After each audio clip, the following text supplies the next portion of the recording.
Russian മദ്യ കമ്പനിയായ Revolt ബ്രൂവറിയാണ് മഹാത്മാഗാന്ധിയുടെ പേരും ചിത്രവും ഒപ്പും പതിപ്പിച്ച് ബിയർ പുറത്തിറക്കിയത്.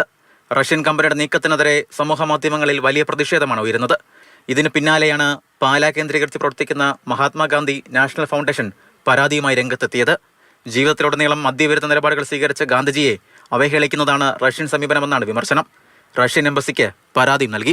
റഷ്യൻ ഭരണാധികാരികൾ ഈ വിഷയത്തിൽ ഉടനടി നടപടി സ്വീകരിക്കുമെന്നാണ് ഞങ്ങൾ പ്രതീക്ഷിക്കുന്നത്.